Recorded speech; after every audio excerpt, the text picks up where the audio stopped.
Welcome to the New Testament Closer Walk podcast from Walk Thru the Bible.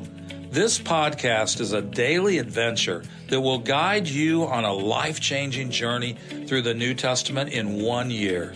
Join us every day as we listen through the entire New Testament, along with a short devotional and thoughts from great Christian leaders of the past that will help bring the New Testament alive for you today. It's a closer walk with Jesus through God's Word. For more free resources, including a daily worship from the Heart text, go to walkthru.org/ntpod. The blessing of civil government. Everyone must submit himself to the governing authorities, for there is no authority except that which God has established. The authorities that exist have been established by God. Romans 13:1. Those whom God hath joined together, let no man put asunder.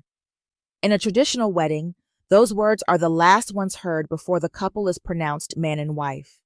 The idea is that mere mortals do not have the right to tear apart an institution God established. Just as God established marriage, He established civil government. To arbitrarily rebel against what He established is to rebel against Him. On the other hand, to govern without regard to the one who established the government is equally rebellious. In one brilliant stroke, Paul forbids anarchy and tyranny. What does this mean in our time? W.H. Griffith Thomas gives a helpful application.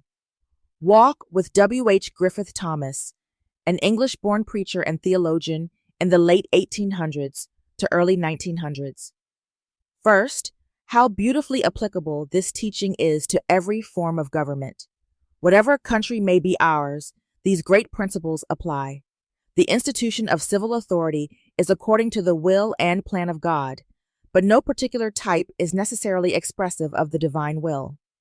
Second, how clearly the apostle insists on the Christian's fulfillment of his duties to the state. They are as truly an obligation as the most spiritual of our church functions. Paying taxes is just as Christian as praying at a meeting.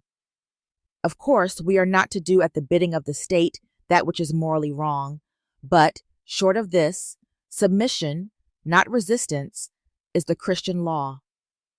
Third, how entirely independent of the moral character of the civil government is this fulfillment of our duty.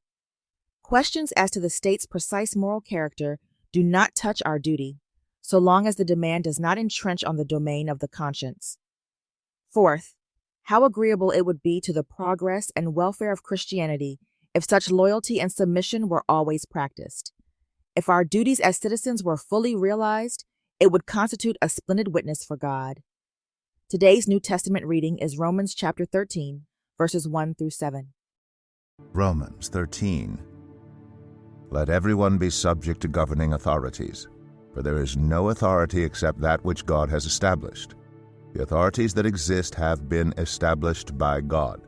Consequently, whoever rebels against the authority is rebelling against what God has instituted, and those who do so will bring judgment on themselves. For rulers hold no terror for those who do right, but for those who do wrong.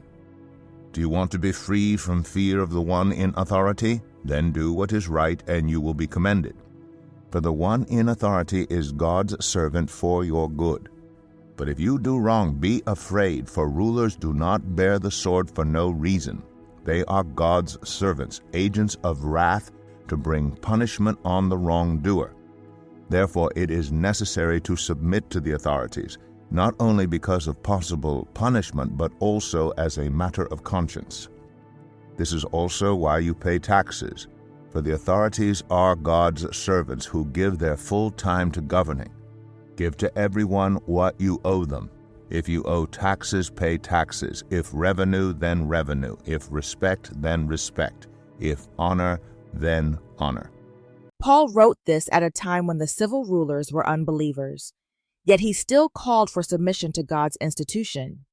In our time, we are both the governed and the government. Since we have the privilege to play a role in placing our leaders in their positions, we share responsibility for how they lead. Have you considered ways that you can be faithful in the stewardship God has providentially given you? Thank you for joining us today. Make sure you subscribe so you don't miss a single episode as we take a closer walk through the New Testament in 1 year. For more free resources, including a daily worship from the heart text, go to walkthru.org/ntpod. That's walkthru.org/ntpod. Walk through the Bible. Take a walk, change the world.